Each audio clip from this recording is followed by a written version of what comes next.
كالفراش المبثوث وتكون الجبال كالعهن المنفوش فأما من ثقلت موازينه فهو في عيشة راضية وأما من خفت موازينه فأمه هاوية وما أدراك ما هي نار حامية صدق الله العظيم. شکریہ محمد ابراہیم. Now we welcome to all this fourth technical session of the two-day national seminar on the topic Basic Religious Education in Contemporary Educational Institutions, Prospects and Challenges. In this technical session, we have 11 paper presenters who will speak on different topic of the different topic related to the seminar. N- In this regard, in this session, so we have due to limited time, each presenters will have 5 plus 1 minutes. 5 plus 1 minute, it means 6 minutes.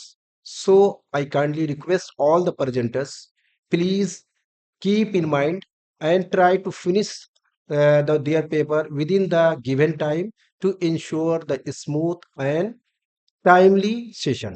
So I request, please keep in mind it. So in this regard, the first presenters of this technical session is Anas Ahmad, research scholar, Department of Sunni Theology. He will speak on the topic फारिगीन मदारिस की जिम्मेदारियां. फारिगीन मदारिस की जिम्मेदारियां.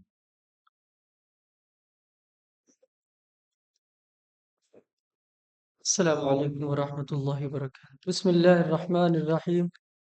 الحمد للہ وکفا وسلام علی عبادہ الذین اصطفیٰ. اما بعد. میرے مقالے کا عنوان ہے فارغین مدارس کی ذمہ داریاں.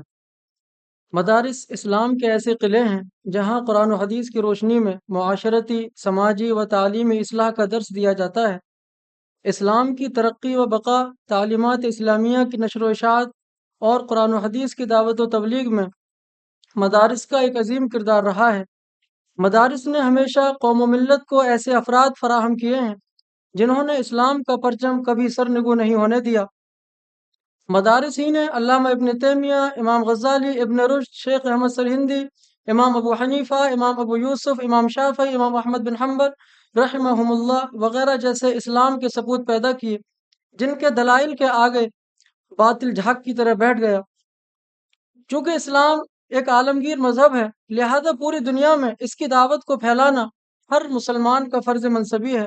اللہ تعالیٰ کا ارشاد ہے کنتم خیر امت اخرجت للناس تأمرون بالمعروف وتنہون عن المنکر. تم بہترین امت ہو جو لوگوں کے فائدے کے لیے وجود میں لائی گئی ہو. تم نیکی کی تلقین کرتے ہو اور برائی سے روکتے ہو. لیکن علماء اور فارغین مدارس کی یہ مخصوص ذمہ داری ہے کہ وہ ملت کو دعوتی رخ دیں. سیرت کی تعمیر. بڑے سے بڑا علم حسن سیرت کے بغیر ناکافی بلکہ اپنے اور دوسروں کے لیے فتنہ اور مضر ہے. موجودہ دور میں فارغین مدارس کو اپنے وقار کے لیے جس قدر بے داغ سیرت، بلند ہمت اور استغنا کی ضرورت ہے کسی چیز کی نہیں. ان ہتھیاروں سے وہ زندگی کے بڑے سے بڑا معرکہ فتح کر سکتے ہیں. باہم رشتہ اتحاد. اللہ تعالیٰ کا ارشاد ہے وَاعْتَصِمُوا بِحَبْلِ اللَّهِ جَمِيعًا وَلَا تَفَرَّقُوا کہ اللہ کی رسی کو سب مل کر مضبوطی سے تھام لو اور آپس میں پھوٹ نہ ڈالو. آج اگر ہم غور کریں تو پورا عالم اسلام مسلکی جھگڑوں کا اکھاڑا بنا ہوا ہے.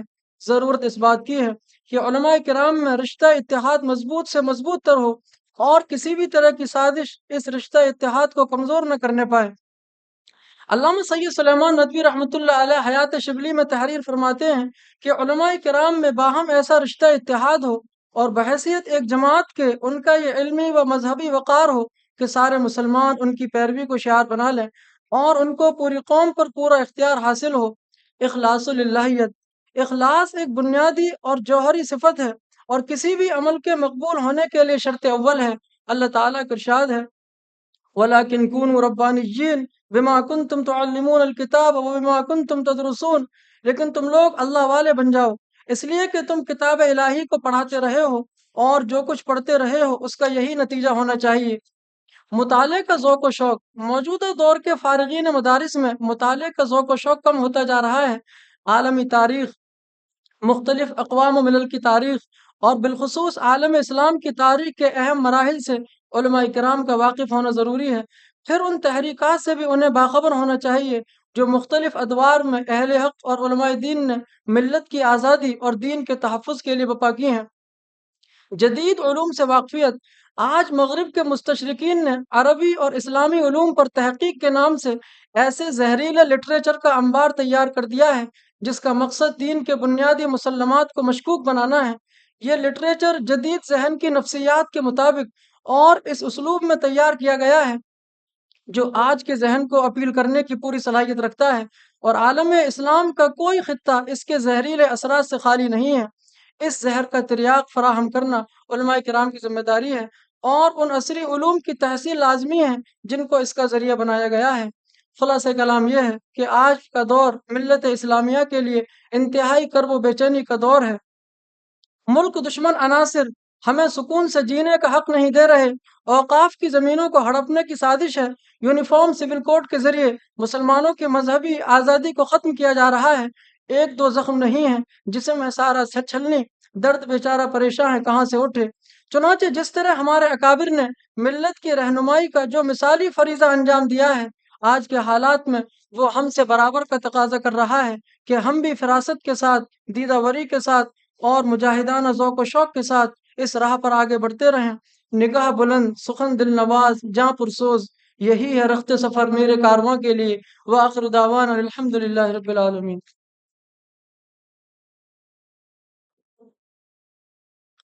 Thank you, Muhammad Anas. Now, next presenter is Mahboob CK, research scholar, Department of Arabic AME. He will speak on Arabic colleges in Kerala, catalyst for social upliftment and progress.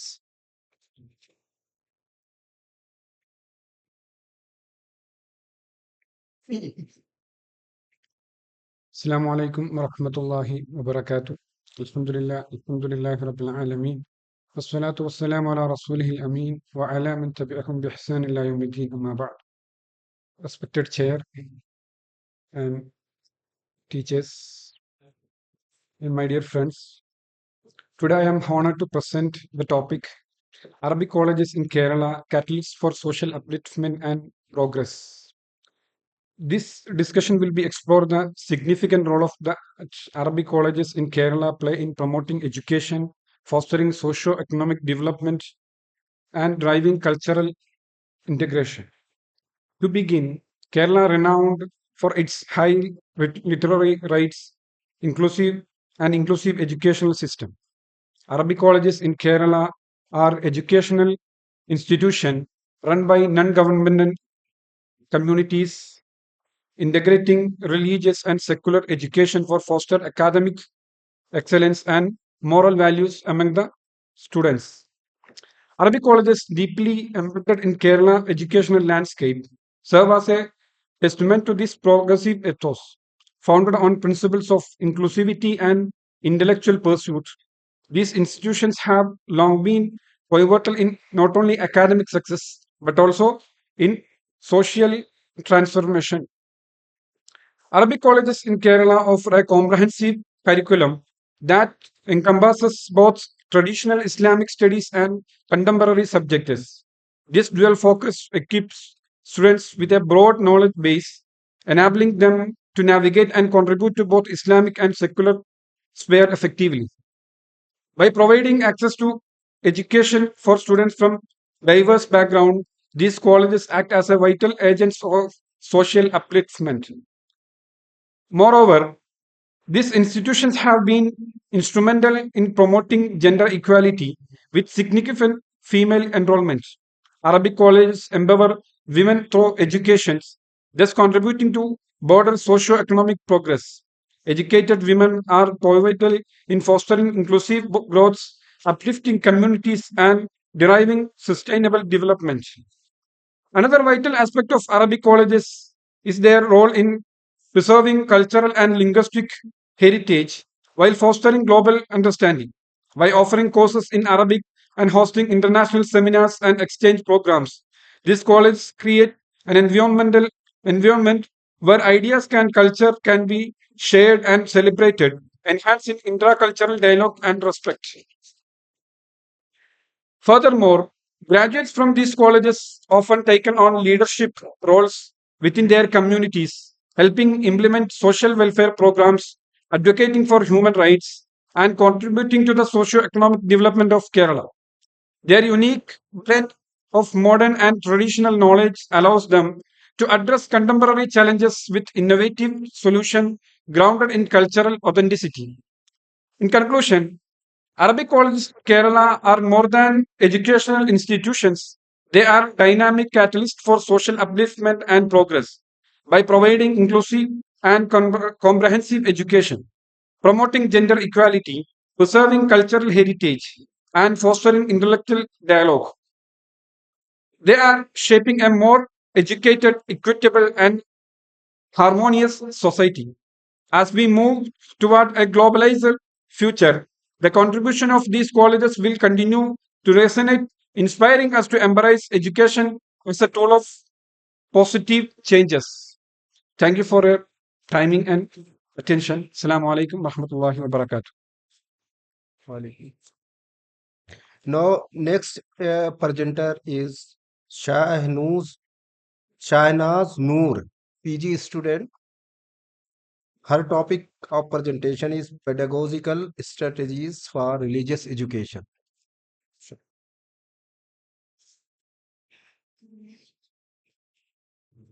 बिस्मिल्लाहिर्रहमानिर्रहीम रब्बिश रह ली सदरी वयस्सिर ली अमरी वहलुल उक़दतम मिन लिसानी यफ़क़हू क़ौली रब्बी ज़िदनी इल्मा अस्सलामु अलैकुम व रहमतुल्लाहि व बरकातुहू I Shahnaz Noor, the former student of this department. I would introduce myself. ये मेरा चमन है मेरा चमन मैं अपने चमन का बुलबुल हूँ. I'm highly glad to get this opportunity to be here as a paper presenter. It is mesmerizing and overwhelming to be here with our beloved teachers, friends, and batchmates. I thank to the organizer team to accept my paper, which is entitled as Pedagogical Strategies for Religious Education. I did a detailed research, but as of time now, I'll try to present a glimpse of it. So, religious education is a dire need of the society to develop moral culture and spirit within the learner and society as a whole. Appropriate pedagogical strategies in religious education include the use of variety of approaches to engage the students and make the learning more meaningful, lifelong, and incorporating critical thinking, reasoning, interest, and self-reflection. This study used a qualitative method including literature review and content analysis. The use of technology such as digital resources, multimedia information provides new engaging ways to improve accessibility, relatability, and affordability. Furthermore, conversation encourages mutual tolerance and broadens ideas on religious diversity, which ensures religious harmony. This study indicates that effective religious education requires a combination of conventional and modern pedagogical methodologies, each tailored to the diverse and unique requirements of the learner. Educators may create a more inclusive and reflective learning environment by using a variety of approaches supporting both academic and spiritual growth. So, the term pedagogy refers to the art and science of teaching Pedagogical strategies include all the artistic and scientific endeavor of a teacher, which makes the teaching learning process functions smoothly. It includes all the methods, skills, applied tools, techniques, and tactics of the teacher to make the teaching learning process creative, effective, and long lasting. Religious education refers to the process of learning about different religions, including their beliefs, custom, traditions, values, practices, etc. Religious education tends to develop not only for the spiritual world but for the materialistic life too. It aims at the complete development of the individual holistically. Religious education not only confined to the spirit and almighty, rather it is a complete way of life. The objective of the studies are concerned to explore the prevailing pedagogical strategies for religious education, to investigate the relevance of ICT in imparting religious education, and to analyze the modern methods of providing religious education.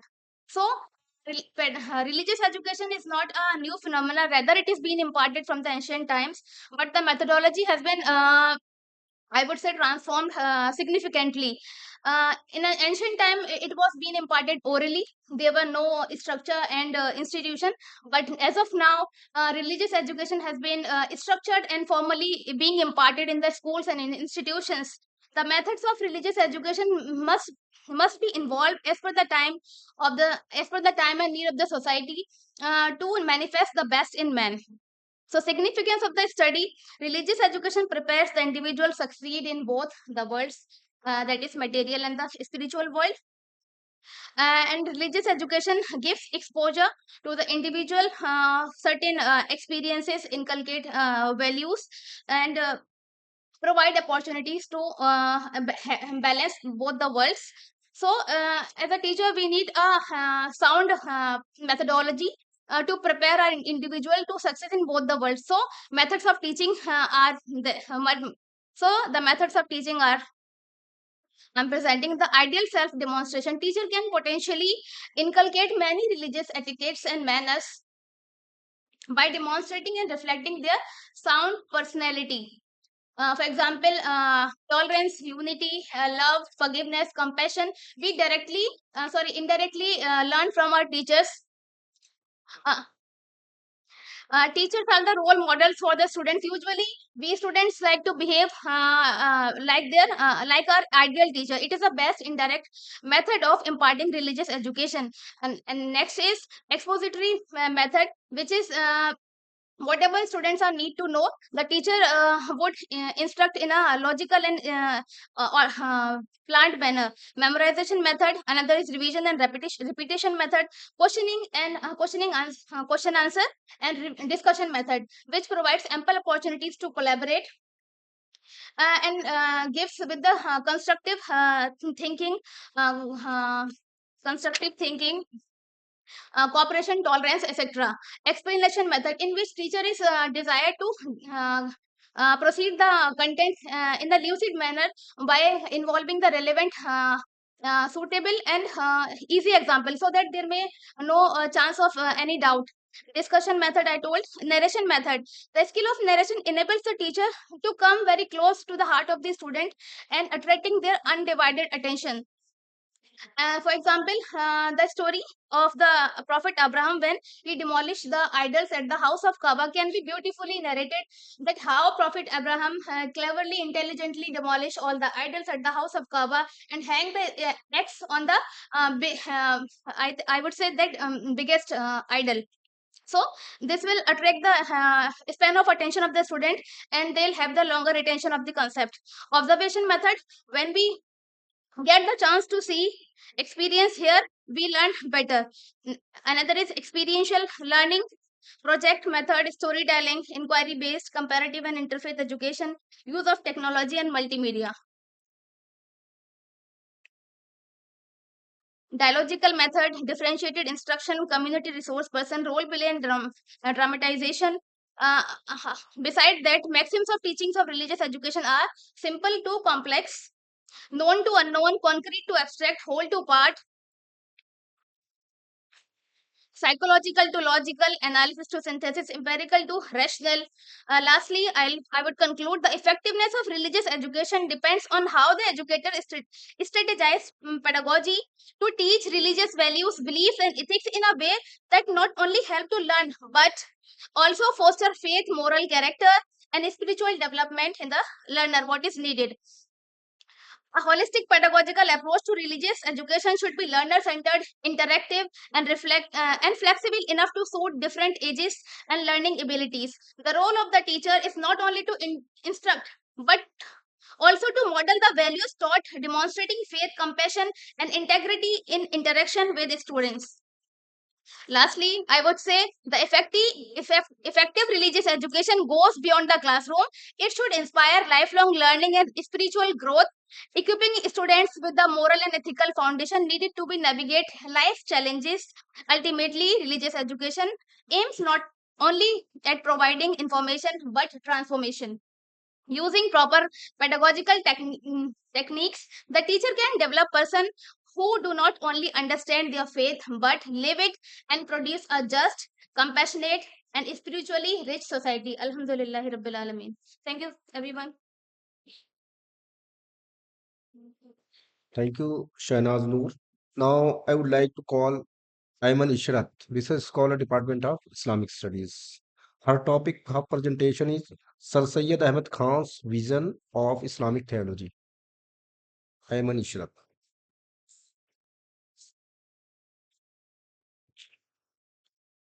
Assalamu alaikum.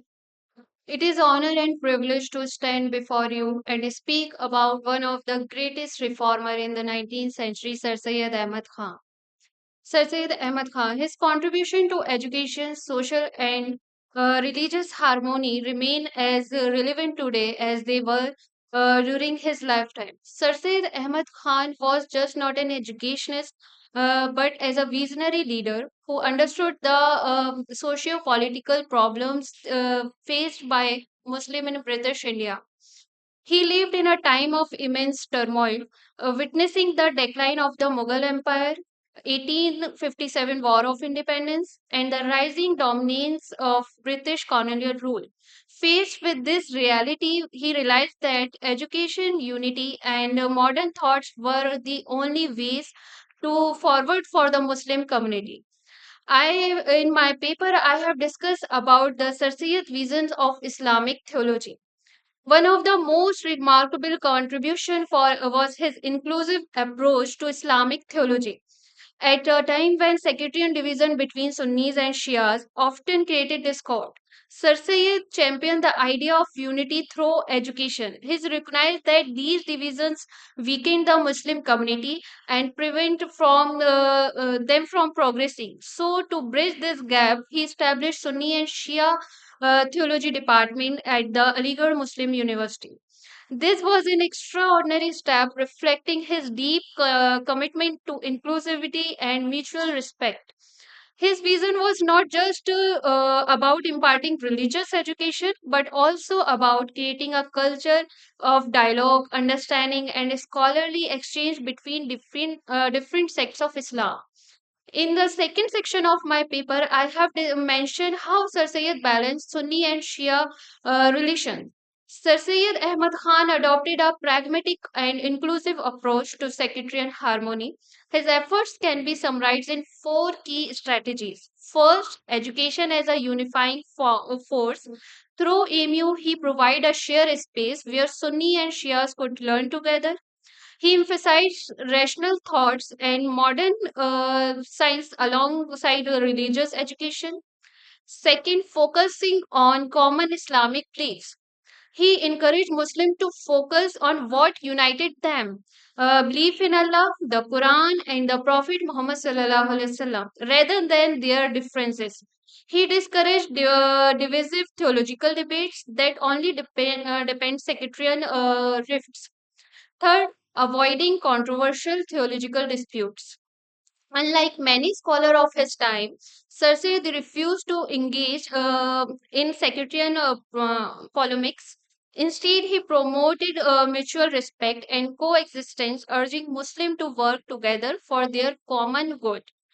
Fourth one is encouraging social and political unity. Sir Syed understood the Muslim progress depend on unity and not division.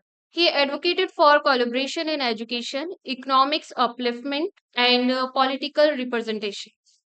Lastly, I will conclude my paper within few lines. Sir Syed Ahmad Khan is more relevant than ever. In today's world, where sectarianism and division continue to challenge Muslim societies, we must remember his teachings.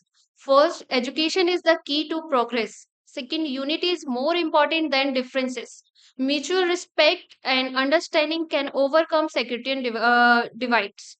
Sir Syed's vision was not just about the past, it is a roadmap for the future. His efforts remind us that we are stronger together and that knowledge, dialogue, and inclusivity can shape a better tomorrow for the Muslim world. May we all strive to uphold his legacy. Assalamu alaikum. Thank you so much. Now, next presenter is Saliha Rais, Department of Islamic Studies. She will speak on the topic Religious Education in Aligarh Muslim University, a study of Sir Syed Ahmad Khan.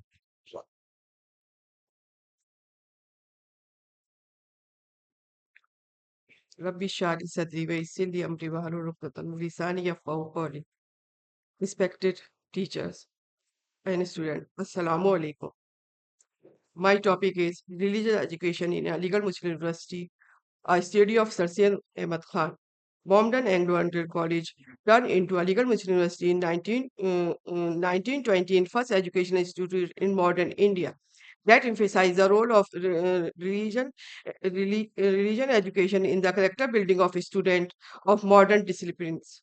The founder of Sir Ahmad Khan himself allocated modern education with Islamic spirit, maintaining the cultural identity cases for the purpose of the Faculty of Theology, Shia and Sunni, the Department of Islamic Studies, the later on K.A. Nizami Center of Quranic Studies, and other Department of Oriental Studies worked to establish. The Muslim theologian largely misconceived Sir Ahmad Khan, but his emphasis on Islamic identity through a moderate and well-balanced religious thought is fully reflected in his writing and speeches. Sir Syed Khan fully realized that could base their countrymen by making them historically conscious as well as emotionally, intellectually, and educationally empowered. This paper will try to analyze the role of religious education providing a civilized and responsible citizen as illustrated in the writing of Sir Syed Ahmad Khan.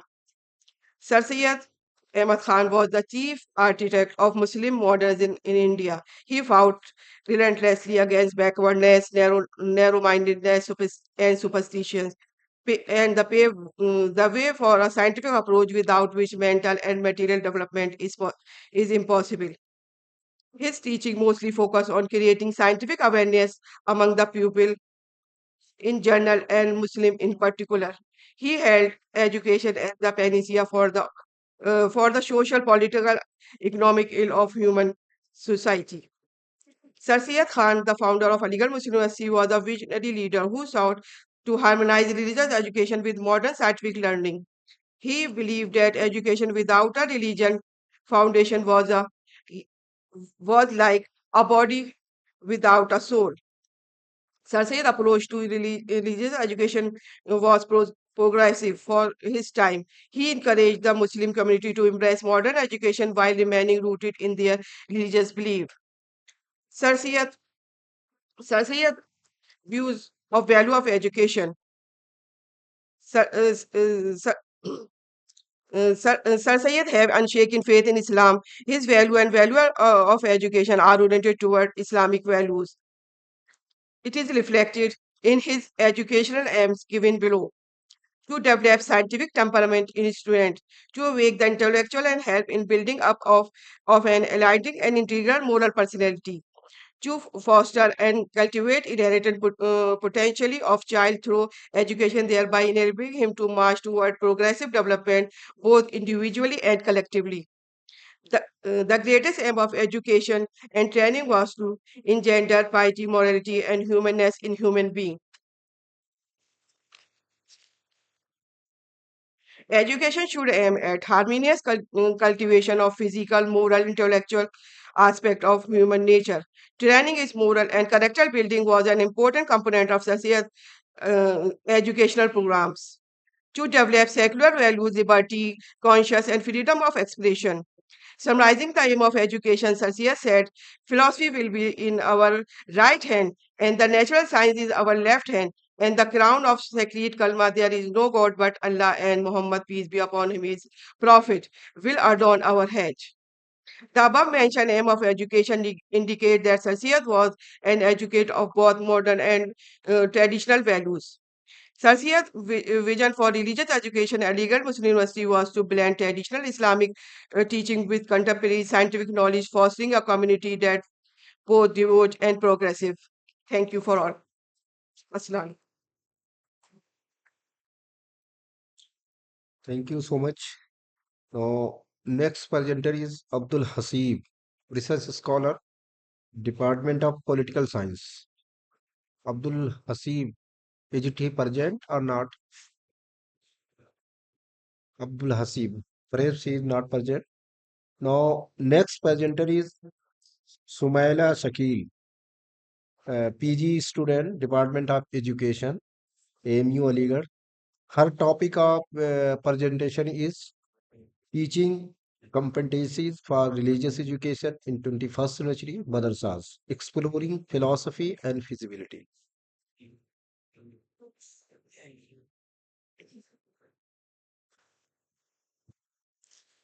Assalamu alaikum. This is Shumaila Shakil standing in front of you from Department of Education, and I'm here for presenting my paper on the title Teaching Competencies for Religious Education in 21st Century Madrasas, Exploring the Philosophy and the Feasibility. So, the introduction, that is religious education. Religious education is the process of acquiring the knowledge of different religions. Here, I would focus over the Islamic education in particular. And when I discuss the Islamic education, then there comes the role of madrasas. Madrasas have historically played a significant role in providing or disseminating religious education. So, when it comes to madrasas or disseminating Islamic education, there comes the role of the teachers, and along with the competencies that must be there in the personality of a teacher. So, when we talk about disseminating the knowledge, then there comes the pedagogical strategies that a teacher must have. So, do we have those pedagogical strategies in the personality of madrasa teacher? Many madrasa teachers rely on the traditional method of teaching, or I would say specifically the Socratic method, or dialectic method, or I would say a comprehensive term, that is lecture method. And when we focus over such kind of method which promote rote memorization, so there comes lack of interactivity or active role of the learners, and other relevant skills that are lagging behind in our madrasa learners. So there comes the need of incorporating modern technologies, or I would say the need of training the teachers. Training of the madrasa teacher comes into limelight when we talk about the pedagogical strategies. So, okay, so we have the objectives here. That is, investigate the philosophies behind madrasa religious instruction. And after analyzing or evaluating the philosophy, then we can come to a point which strategies should be incorporated after having a look over the nature of the topic, and after investigating the philosophies, then we can go move on to the evaluation of those fundamental skills that can be prove effective in providing or disseminating the religious knowledge. So uh, next we have an objective that assess the feasibility of those modern teaching methods in the madrasas. So we have the significance of the study. There comes the first significance, that is highlight the link between pedagogy and religious education. Is there any link between both the terms? So we have studied uh, those links here. Now let's move on to the second significance, that is promote structured teacher development program. I would emphasize this point because if our teachers which are providing knowledge in madrasas are competent enough, then the product that madrasas are providing or the outcomes that we are getting from madrasas will be best, I would say. So now the study would also support the professionalization of religious education. Some sort of professionalism should be there so that the learners can move towards gaining this type of education. Okay, so now I would go to the theoretical foundation. That is, Islamic education historically emphasized on rote memorization or classical studies, as Al-Ghazali and Ibn Khaldun also advocated the holistic development, which is also discussed in NEP 2020. So our great thinker like Al-Ghazali and Ibn Khaldun also emphasized over the experiential learning and holistic development. So we should adopt some modern technologies to provide such kind of education. We have some contemporary techniques or teaching methods like student centered learning, technology assisted learning, and we have to also manage or balance the traditional and modern educational practices. So, next, please. Okay, so for providing or for adopting those technical or modern techniques, a teacher should have pedagogical knowledge how to teach and assess the learners at the madrasa. And communication skills are also plays very important role while disseminating the language or getting the knowledge.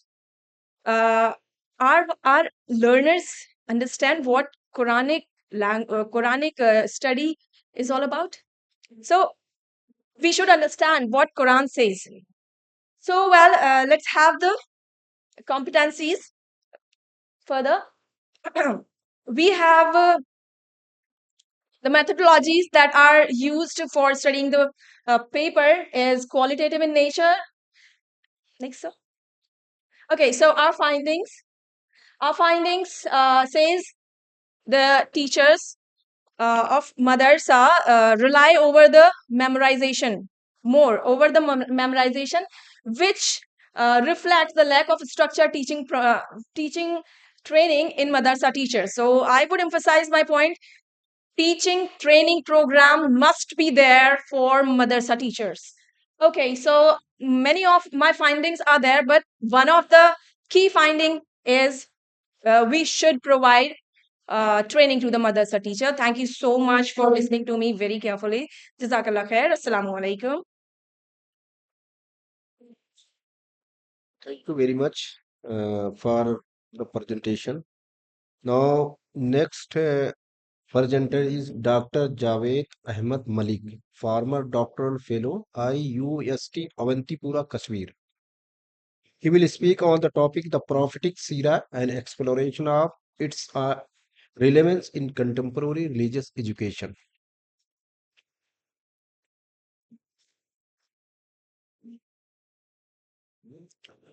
Honorable Chairperson, other dignitaries on and off the race, students and scholars.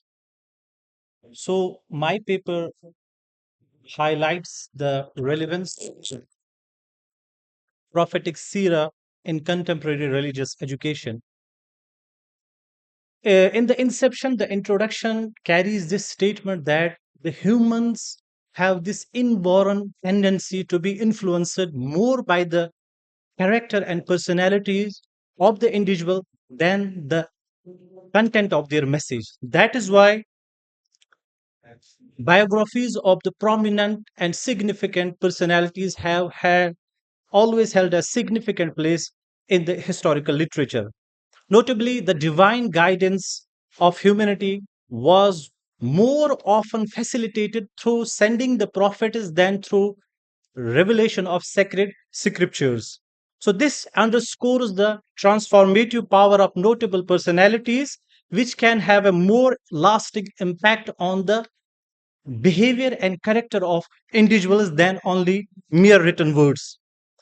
Here we should understand that the seerah of the Prophet ﷺ transcends the confines of mere biography. That is to say, that the seerah of the Prophet is not merely a chronological life history of a single person.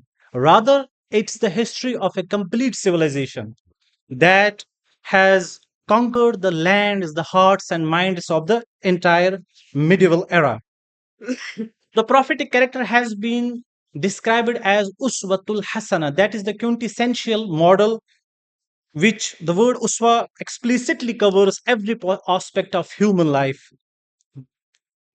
So, the seerah of the Prophet not only enriches learners with divine prophetic thought, rather, it provides an inclusive, comprehensive, all-embracing, perfect, and timeless role model for all classes of human society and for all times to come.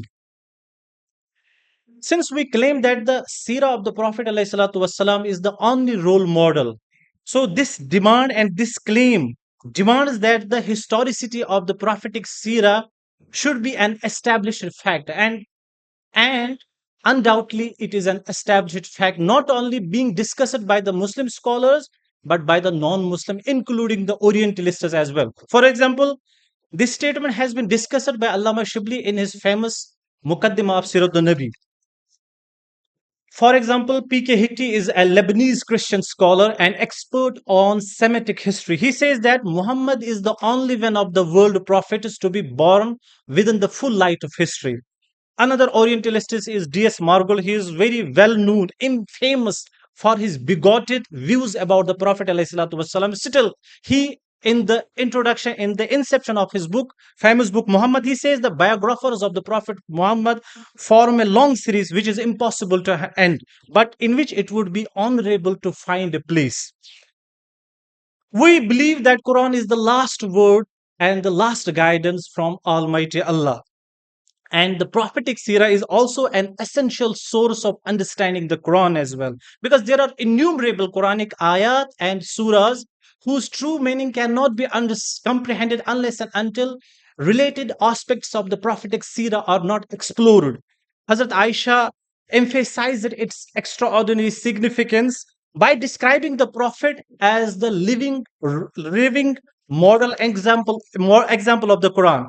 The significance the significance of studying the seerah is further highlighted by the fact that the chapters of the Quran have been divided into two distinct periods of the prophetic life, that is Meccan and Medina.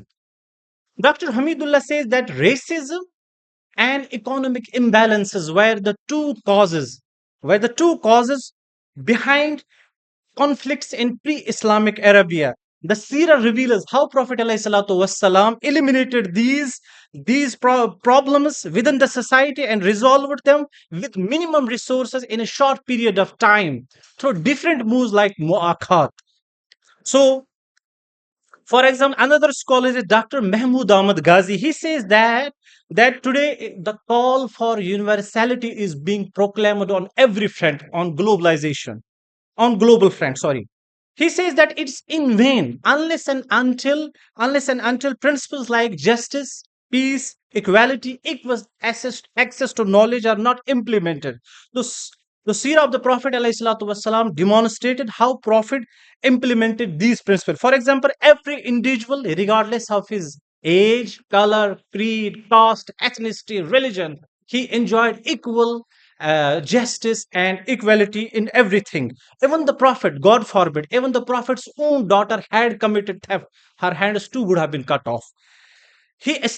Prophet established peaceful environment in Medina, so much so that a woman could fearlessly travel from Yemen to Medina without any fear. Acquiring knowledge was not only permitted but was made obligatory on every Muslim. So, understanding how to apply this divine guidance, we need to understand the Sirah and we need to represent the prophetic role model before the world in the best possible manner. To conclude with, modern civilization struggles different problems such as moral crisis, social inequalities, economic imbalances, and others. Only Sirah of the Prophet provides us practical and timeless model for establishing peaceful, just, and harmonious society. So the scientific study of the Sirah help us bridge the gap between divine knowledge and between modern challenges. Such prophetic initiatives can be incorporated into religious education to foster a holistic learning experience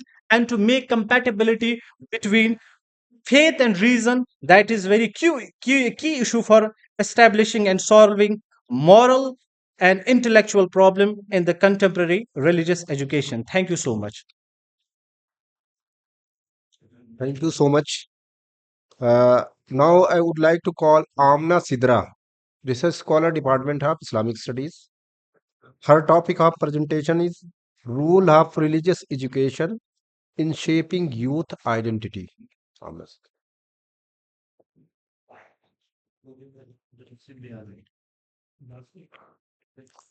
Assalamu alaikum, everyone. My topic is role of religious education in shaping youth identity. As we all know, it is very vast topic, so I took a part of it, that is Hukukul Ibad. And I think it played a pivotal role in shaping youth identity. Religious education teaches youth that they are accountable not only to God but also to people around them. The concept of hukukul ibad stresses that fulfilling the rights of others is an integral part of one's spiritual and moral development. This promotes personal responsibility in their interaction, shaping their identity as individuals who understand their obligations to society and act accordingly. Hukukul ibad emphasizes the importance of serving others, whether through the act of charity, upholding justice, or ensuring fair treatment for everyone. For example, if someone does act of kindness and charity towards other, it will not only benefit society but also strengthen one's spiritual connection with God. As in the Quran, Allah mentioned in the Surah Nisa, verses 36, worship Allah and associate nothing with Him. And to parents, do good, and to relatives, orphans, the needy, the neighbor who is relative, the neighbor who is a stranger, the companion by your side, the traveler, and those whom your right hand possess. Here Allah command kindness and fairness to everyone. Now come to conclusion. In shaping social and moral identity of youth, Hukukul Ibad provides a foundation for character building. The concept of Hukukul Ibad teaches that the well-being of others is paramount, guiding youth to understand their responsibilities towards fellow human beings, including their family, community, and society at large. One's relationship with others is an extension of their relationship with God, foster a deep sense of personal responsibility and spiritual growth. These teachings shape their identity by fostering a sense of ethical accountability. खुदी को कर बुलंद इतना कि हर तकदीर से पहले खुदा बंदे से खुद पूछे बता तेरी रजा क्या है. Thank you so much. Thank you so much. Now, next speaker is Muhammad Saleh, Research Scholar, Department of Sunni Theology. Muhammad Saleh, is it present or not? Perhaps he is not present.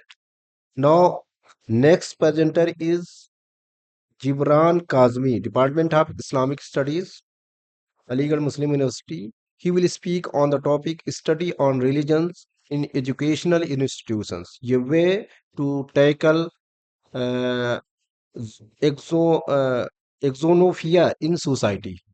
Zonophia. Assalamu alaikum, sir and designated guest. Thank you for having me here.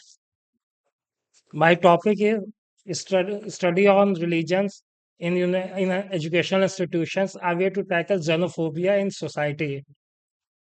India is a country which have in soul its religion and culture. There, it's a birthplace of many religions, whether it Hinduism, Buddhism, and Sikhism, and so on. And Indian society has long been impacted by religion in terms of politics, economics, and culture. Moral virtues like taking care of your guardians, protecting your children, assisting the underprivileged and disabled, and acting and with sincerity are all encouraged by a decent faith. Still, a nation enormous like India in and versatile in religion and culture is extremely difficult to maintain the peace here. When a group of people share the same belief, form an exclusive community, it can occasionally result it can occasionally resulted in the development of misconceptions and preconceived notions about other communities' culture, which can sometimes ultimately lead to the development of a xenophobia among the people. People of such society in group are less welcoming and hostile toward other sets of belief and customs. Education on different religious ideas, custom, and sets of culture can help to open the mind of public towards various ideologies while introducing them to the world of their own feared foe.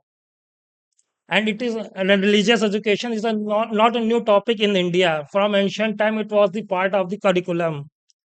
We can see to the Vedic period.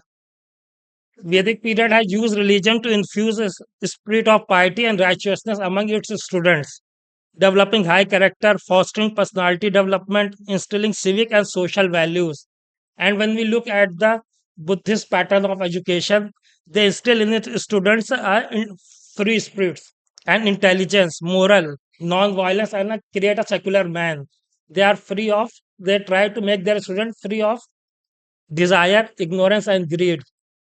And when Muslim came into India, they bring their education with them. Their and what Islamic education, Islamic principles is shape a person's essence and character so that they might collectively embody Islamic principles and not just to impart intellectual knowledge.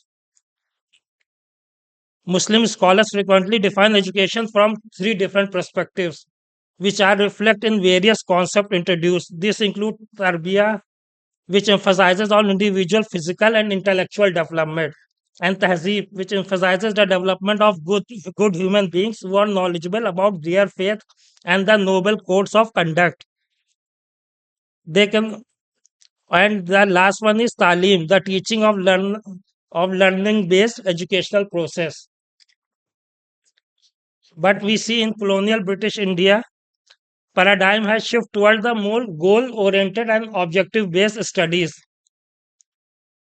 Education reforms and laws and policy frameworks for Indian education in the British era have more inclined towards the modernization, industrialization, and creating labor force for the empire.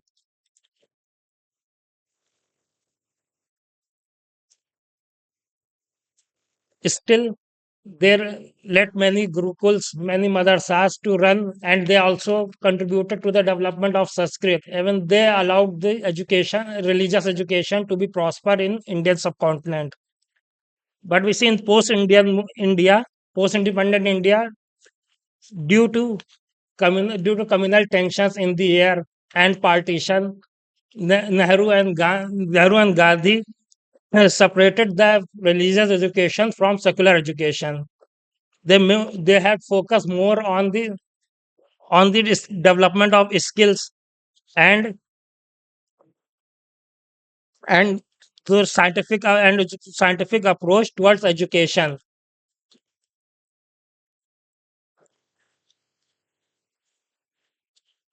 We see throughout the 20th century, number of commissions have promoted teaching of religion from particular angles.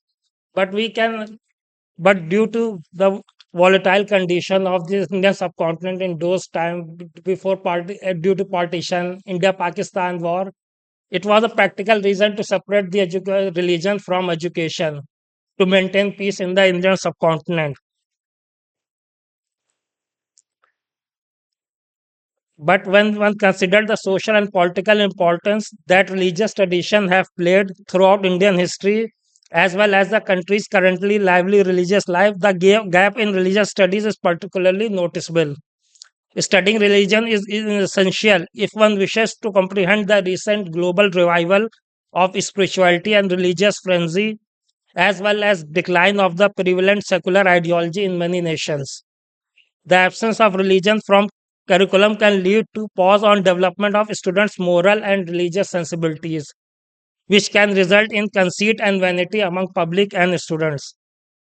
College and universities can provide platform where different people come together to learn about each other religion. They can engage in intellectual discussion about different ideas without any uproar. Xenophobia mainly stems from the ignorance about others' culture and prejudiced notion of different ideologies. Educating people about different religion, culture, and ideologies will help them to become more rationally aware about each other, while opening their mind toward various culture and customs. Religion also holds moral and ethical values, which can help to develop empathy and uprightness among young generations.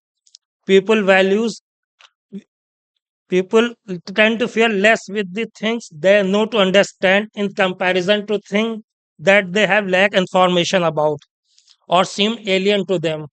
It is ingrained in our process of evolution.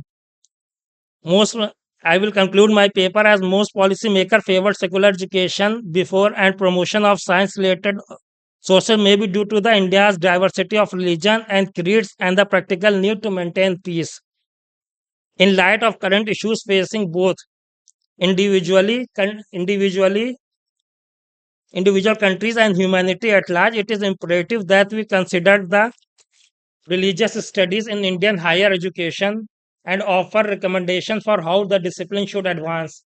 In such times, religious education cannot be assigned to the home and community alone, since doing so would lead to blind prejudice against others, a lack of knowledge about other faiths, and a constrained grasp of one's own faith. It would be unwise to forego doing so on the grounds of an unequated view of the role of religion in late modernity. Thank you. Thank you so much. Now, the last presenters of this fourth technical session is Mr. Abdul Hasib, research scholar, Department of Political Science. He will speak on the topic the role of colonialism and post-colonialism in shaping religious education in India. Assalamu alaikum. I'm Abdul Hasib, researcher scholar in the Department of Political Science. I am here to present my paper on the role of colonialism and post-colonialism in shaping religious education in India. I have divided my paper in different sections like highlighting the educational landscape in India before colonial period and colonial and post-colonial, and what is the impact of colonial policies and post-colonial policies. I am beginning with the introduction. So, religious education in India undergone significant changes in different phases and different periods. Before British rule, religious education was deeply embedded in the cultural and spiritual aspect of the fabric of the society. Like Hindu studies and Muslim studies, Jain, Buddhist contributing to the spiritual and character development of the society. But after British rule in India, British educationists and uh, British introduced the Western model of education. The impact of that was that British education marginalized Indian system of education, and we can say the education was divided east and west, and the west was always rational and east was irrational, backward, and other. So this was the impact. Now I am coming to the pre-colonial religious education in India. In pre-colonial, religious education was holistic, combining spiritual, moral, and secular knowledge. For example, Hindu education centered around the Vedas and Upanishad and led by Brahmins, and Muslim education was led by madrasas and maktabs often supported by Muslim rulers, and others like Takshila and Nalanda contributing to the education system of Buddhism and Jainism. But when British came in India, so initially British colonial policies were favor in Indian education system. In other way, I can say that they were supporting religious education in India, like they set up educational institution like Calcutta, Madras and Banaras Sanskrit College to gain the trust of Indian. However, by the early 19th century, colonial policies shift towards Anglicization, driven by the Thomas Macaulay's Minute on Education. The policy promoted English as the medium of instruction and prioritized Western sciences and humanities over indigenous education system. The impact of these British education policies was that they marginalized religious education, relegating it to the private sphere and emphasizing secular utilitarian knowledge. The shift created a divide between English educated elite and who were often disconnected from their religious heritage and traditional religious scholars. However, Muslims and Hindus combining both responded to these education policies of British. Like Hindus set up the Arya Samaj founded by Swami Dayanand Saraswati in 1875 that revived to Vedic education through institutions like the Dayanand Anglo-Vedic College School, which combined Western education with Hindu religion instruction. Similarly, the Aligarh movement led by Sir Syed Ahmad Khan aimed to modernize Muslim education by integrating Western science with Islamic teachings, leading to the establishment of MAO College, now Aligarh Muslim University.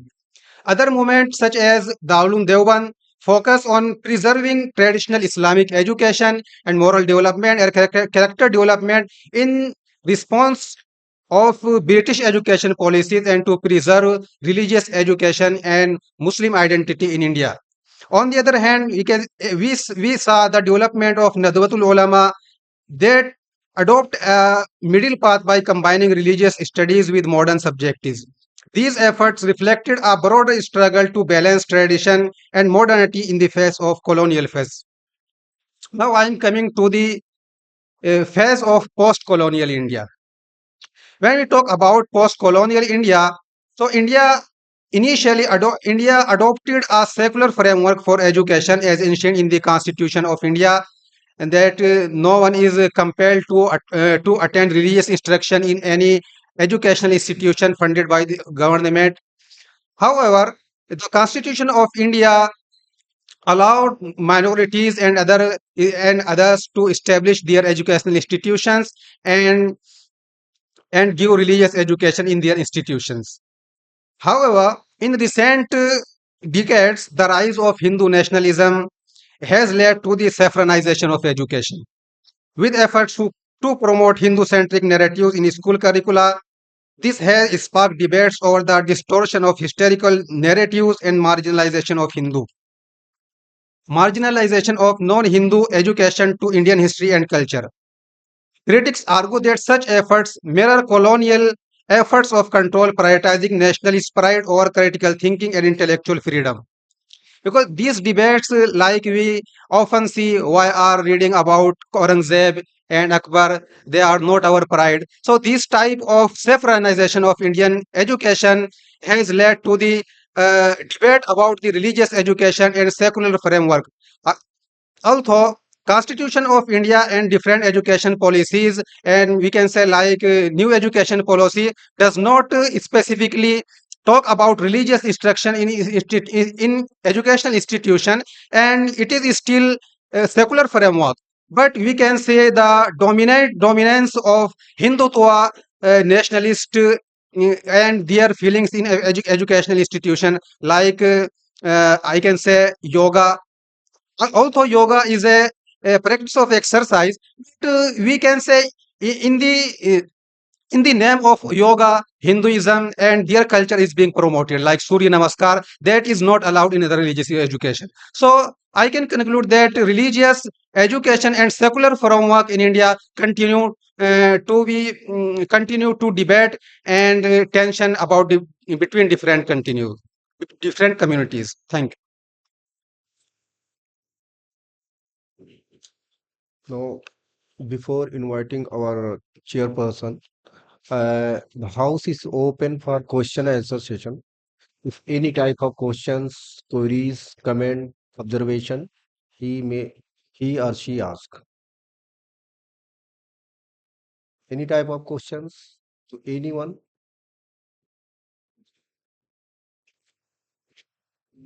No? It is our privilege to introduce our esteemed chairperson, Professor Mustaq Ahmad Zargar, former chairperson of Department of Modern Indian Languages, AMU Aligarh. He is a well-known academician and scholar. He had published more than 12 books and participated more than uh, uh, 12 national and international seminars. His area of specialization is Kashmiri, modern poetry, Sufi poetry, and folk literature. Now, I would like to call our esteemed chairperson, Professor Mustaq Ahmad Zargar, to come and give a valuable information to us.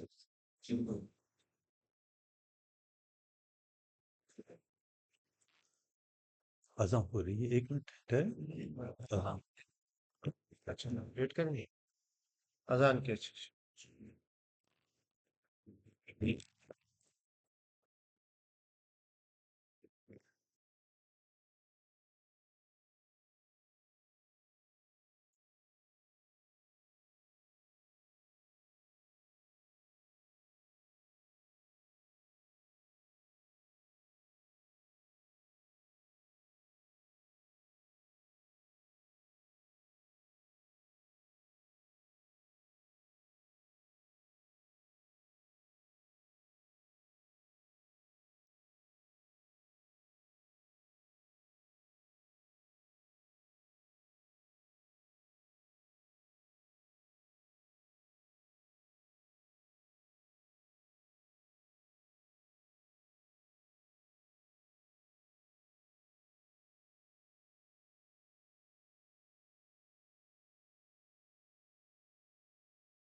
बिस्मिल्लाहिर्रहमानिर्रहीम नहमदुहु व नसल्ली अला रसूलिल करीम हाज़रीन जलसा मुंतज़िमीन seminar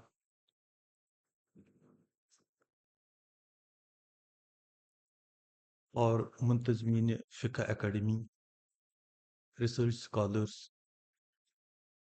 असातिज़ा और तलबा व तालिबात अस्सलाम अलैकुम व रहमतुल्लाहि व बरकातुहू मुझे मुझे एक प्रिविलेज है ये क्या मुझे मौका दिया गया कि आपके साथ बैठ के मैं अपने आप ऑब्जर्वेशंस और अपने ख्यालात शेयर करूं मैं खुसूसन शोभा के चेयरमैन और आपकी टीम को दिल की गहराइयों से मुबारकबाद पेश करता हूं कि आपने इस बहुत ही अहम और संजीदा मौजू पे इस सेमिनार का इनेकाद किया यहाँ इस सेशन में कुल 10 मकाले पेश किए गए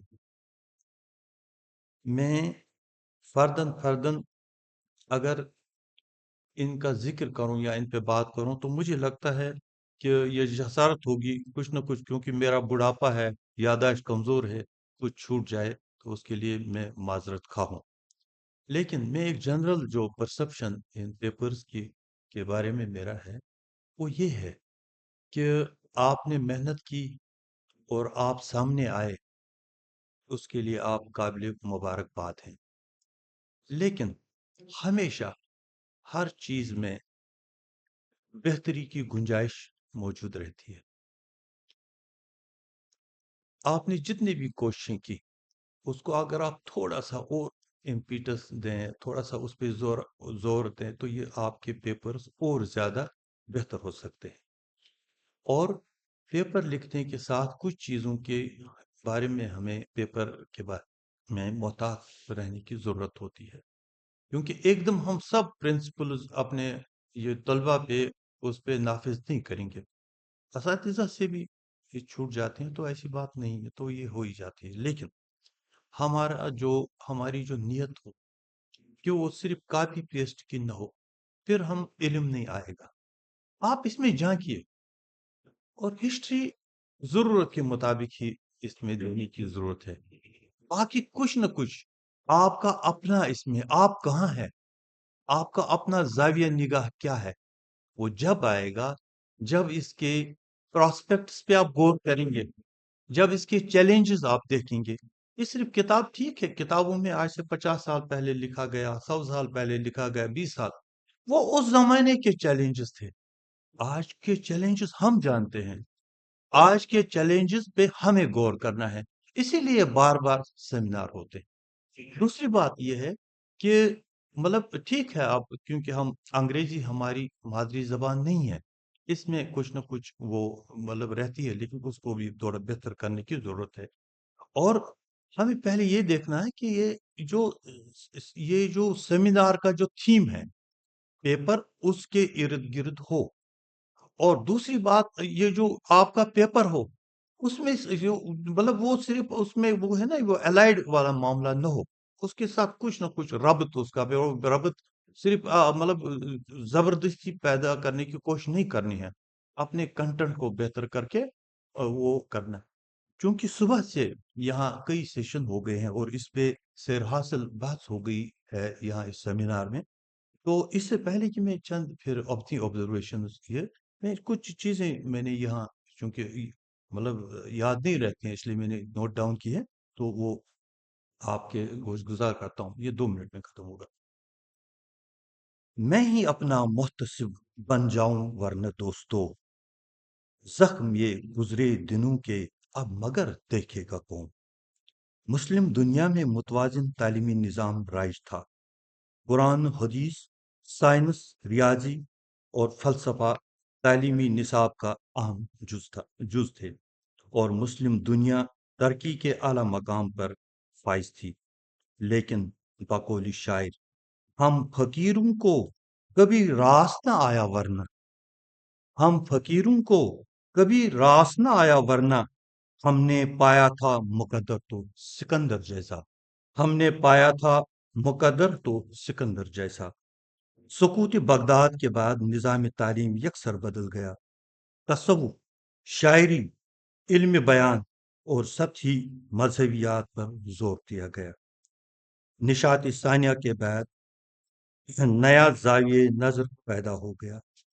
عقلی اور سائنسی علوم کو فروغ حاصل ہوا. یورپی سماج میں سائنس، ٹیکنالوجی، صنعتی اور معاشی میدان میں انقلاب پیدا ہوا. یورپ کی توسیع پسندی بر صغیر تک پہنچ گئی. جدید تعلیم کا مقصد مادیت اور افادیت قرار پایا. تعلیم شخصیت کی تعمیر سے ہٹ کر ذہنی قوتوں کو مضبوط بنانے پر منتج ہوئی. نتیجہ یہ ہوا کہ نہ خدا ہی ملا، نہ وصال صنم، نہ ادھر کے رہے نہ ادھر کے رہے. انسان کو گرد و پیش کی دنیا کو مسخر کرنے کے قابل اس تعلیم نے انسان کو گرد و پیش کی دنیا کو مسخر کرنے کے قابل بنایا، لیکن ان پہلوؤں کو یکسر نظر انداز کیا جو زندگی کو معنی و مفاہیم اور اعلیٰ اقدار و آداب سے ہمکنار کرتے ہیں. اسلام علوم کی تقسیم کے حق میں نہیں ہے، کیونکہ یہ بے معنی ہے، حالانکہ اس میں علم نافع اور علم غیر نافع کا تصور موجود ہے. اسلام کے نزدیک تعلیم کا بنیادی مقصد انسان کے سیرت و کردار کی تعمیر ہے، اقدار کا صحیح فہم پیدا کرنا، غلط تصورات سے نجات تصورات سے نجات اور عقل و دانش سے کام لینے پر گامزن کرنا ہے۔ تعلیم تعصب کے بغیر اشتراک اور بقائی باہمی سے ترقی کرنا ہے۔ انسان میں یہ صلاحیت پیدا ہو کہ نئی تحقیق اور فلسفہ سے صالح اجزاء کو اپنائے، تشریحی علوم کے ساتھ تکوینی علوم میں بھی اعلیٰ معیار تک پہنچے اور ذہنی شعور اور عصری آگہی حاصل کرے۔ جسم ایسا مکان ہے کہ جس میں رہنے والا نظر نہیں آتا۔ انسانی جسم کے دو پہلو ہیں، ایک تو انسان کا جسم ہے جو گوشت پوست کا بنا ہوا ہے، ہڈیاں ہے، اس کی ضرورت ہے روٹی، کپڑا اور مکان۔ اور انسان کا جو دوسرا پہلو ہے وہ اس کا روحانی پہلو ہے، جس میں سکون اور اس میں سکون چاہیے، اس کی غذا چاہیے، وہ ایک الگ اس کا تقاضا ہے۔ جو جسم اور روح کا یہ جو مرکب ہے، اس کی متوازن ضرورتیں ہیں، یعنی جسم کے اپنے تقاضے ہیں اور روح کے اپنے تقاضے ہیں۔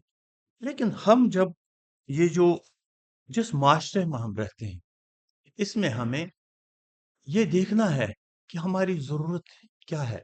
ہم کیوں یہ سیمینار منعقد کر رہے ہیں؟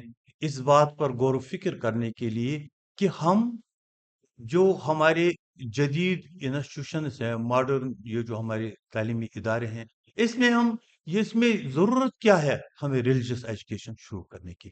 ہمیں تھوڑا سا پیچھے جانا پڑے گا۔ جب ہم سقوط سقوط بغداد جیسے میں نے اس میں ذکر کیا، اس کے بعد تو کایا پلٹ گئی، اور جب تک مسلمان دنیا میں ہائر لیول پہ تھے، انٹلیکچولی، روحانی اعتبار سے اور مادی اعتبار سے ان کی اور بلکہ یہ جو جسے ہم سیاسی طاقت کہیں یا آپ دبدبا کہیں یا آپ عسکری طاقت کہیں، اس میں بھی ان کا ایک مقام تھا۔ اور یہ جو سیاست، یہ جو دیانت ہو یا عدالت ہو، ان کے چرچے تھے، ان کے کاروبار کے چرچے تھے۔ لیکن سب کایا پلٹ ہوا جب ہم جو تعلیمی نظام ہی بدل گیا، اور یہی چیز ہمارے ہندوستان میں ہوئی۔ یہاں بھی تبدیلیاں آئی، یہاں بھی جب انگریزوں نے ان کے اپنے تقاضے تھے، وہ ڈیوائن رول چاہتے تھے، اور دوسری بات ہے کہ وہ اپنی عیسائیت ہم پہ مسلط کرنا چاہتے تھے۔ تو ہمارے جو علماء تھے یا ہمارے جو انٹلیکچوئلز تھے، ان کے کان کھڑے ہو گئی، تو وہ انہوں نے کچھ کوششیں کی۔ لیکن یہ ضروری نہیں ہے، کیونکہ میں صرف ایک پہلے یہ عرض کروں کہ میں یہ جو کسی مدرسے کا طالب علم نہیں رہا ہوں، کوئی چھوٹے موٹے وہ جو سبائی دستگاہ اس میں پڑھا ہے، اسی لیے جسارت چاہتا ہوں کہ میں دخل در معقولات کرتا ہوں۔ یہاں اسلامیات کے، دینیات کے اور مذہبیات کے سکالرز اور ٹیچرز موجود ہیں، لیکن مجھے اس طرح سے اس جسارت کی اجازت چاہتا ہوں، کیونکہ میں اپنی آبزرویشن یہ سیمینار ہے، اسی میں یہ موقع ملے گا۔ میں شاید کسی مسجد میں یا کسی فقہ اکیڈمی شاید نہ کر پاؤں گا، کیونکہ میں شاید ڈیفینڈ نہ کر پاؤں گا اپنی بات کو، لیکن چونکہ ایک جذبہ ہے، یہ تو مجھے اجازت دیتا ہے کہ میں آپ کے ساتھ اس کو شیئر کروں، اور آپ بھی اسے بیئر کریں گے کہ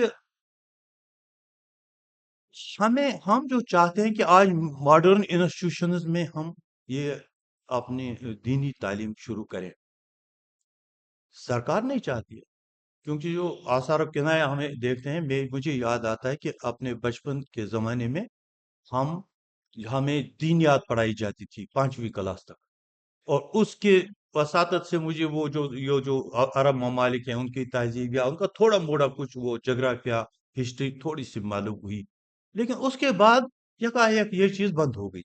لیکن برابر اسی کنٹمپریری ٹائم میں یہ تھا کہ ہر محلے میں تقریباً ایک سبائی درسگاہ ہوتا تھا، صبح یا شام میں وہاں پڑھائے جاتے تھے، تو ان کا تھوڑا سا اثر کچھ نہ کچھ گھروں تک آ جاتا تھا. ہمیں کچھ مولوی صاحبان اپنا کتاب سناتے تھے، ہم بالکل منعن گھر پہ سناتے تھے، گویا بچوں کی وساطت سے وہ گھر پہ بزرگوں تک بھی وہ پہنچ جاتی تھی. اور ہمارے بزرگ بالکل ان کو لگتا تھا کہ نہیں کچھ بہتر ہو رہا ہے، لیکن ادھر سرکار نے وہ غائب کر دیا اور ادھر وہ مدرسے ہی غائب ہو گئی. اب مجھے کسی بستی میں وہ خالی کہیں کہیں جو کوئی کبھی بھی کہیں رمق باقی ہو وہاں ہے. ہم تو سکولوں میں چاہتے ہیں، ہم نے اپنے گھروں میں بند کر دیا. مطلب آپ کیا گھر بھی ایک مدرسہ ہے نا.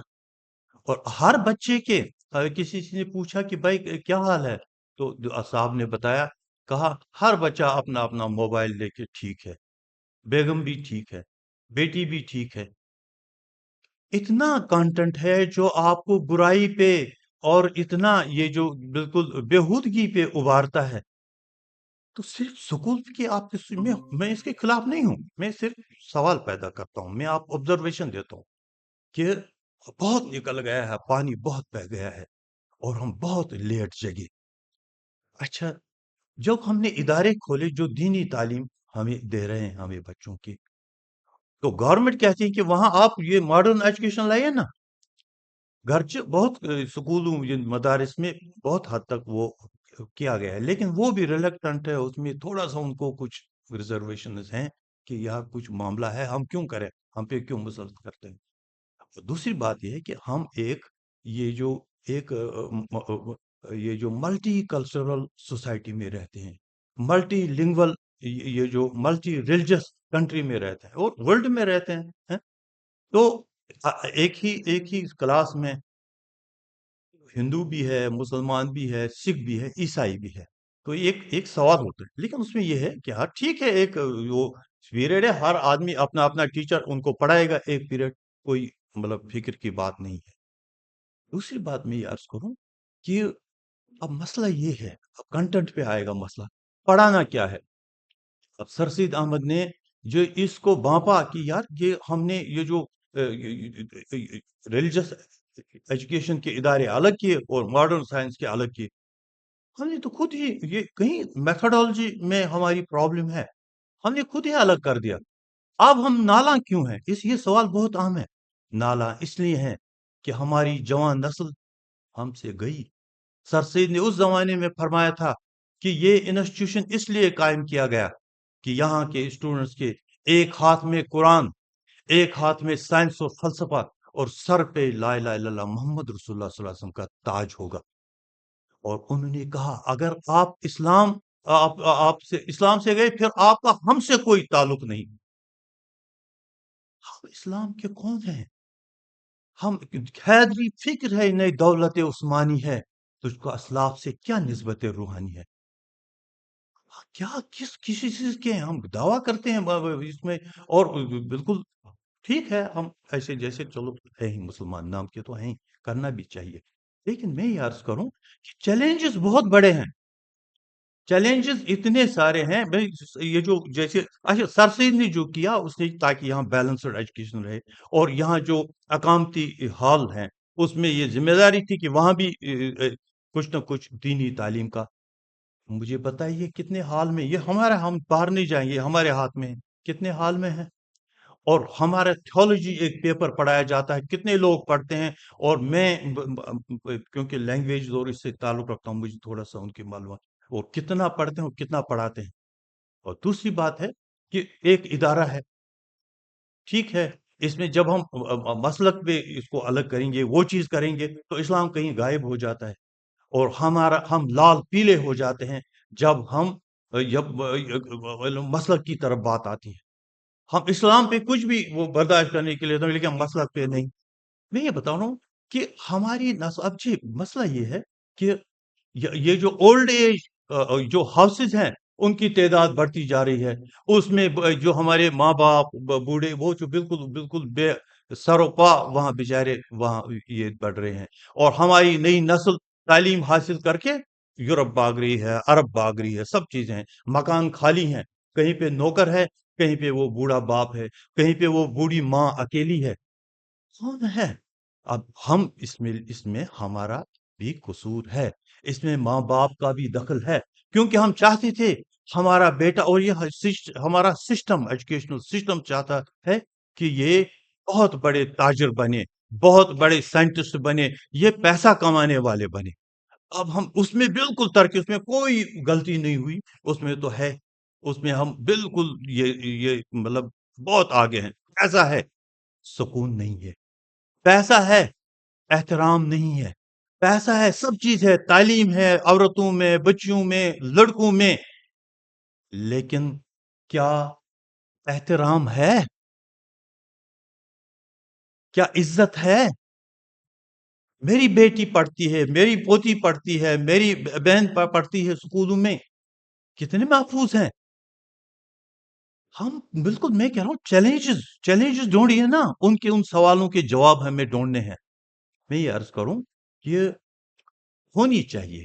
مسئلہ یہ ہے کہ ہمارا یہ ہے کہ آج وہ کتنے گھنٹے ہم ٹی وی اور اس میں واٹس ایپ پہ اور یوٹیوب پہ وغیرہ دیتے ہیں. اس کا کیا علاج کریں گے؟ اسکول میں ٹھیک ہے، ٹیچر اس میں وہ استعمال نہیں کرنے دے گا. گھر پہ تو بالکل وہ کر رہے ہیں. اچھا ٹھیک ہے، ہم ان چیزوں سے بھی یہ نہیں کرتے ہیں. ابھی جیسے کچھ پیپر بڑے اچھے تھے کہ ٹیکنالوجی کا استعمال کیسے کریں، ہم بھی کر سکتے ہیں. لیکن آپ دیکھیے، ابھی قرآن کی تلاوت ہوتی ہے، اسی دوران ایک بےہودگی اس میں آ جاتی ہے، آدمی چکرا جاتا ہے کہ یار یہ مطلب یہ میں کیا کروں. خیر، بات پھر ہم آئیں گے سیمینار پہ. یہ جو ہم اس پہ بات کرتے ہیں کہ ہمیں ریلیجیس ایجوکیشن کی بہت ضرورت ہے اس میں، لیکن اس میں آپ کو بیلنس کرنا پڑے گا. اس میں آپ کو یہ پہلے وہ جو ادارے ہیں جو صرف مذہبی علوم پڑھاتے ہیں، مذہبی تعلیم دیتے ہیں، اس میں کیا کمیاں ہیں. اب یہ وہاں ایک مسئلہ ہے کہ جو وہ یہ کہتے ہیں کہ مطلب ان کو لگتا ہے کہ یہ ماڈرن سائنس شاید مذہب کے خلاف ہے، اور جو ماڈرن سائنس والے ہیں ان کو لگا ہے کہ مولوی صاحبان شاید ترقی کے خلاف ہے. ایک بیلنس کریٹ کرنا پڑے گا. اس لیے بہت ساری چیزیں میں چھوڑ رہا ہوں، کیونکہ اور ہمارا مقصد زندگی بدل گیا.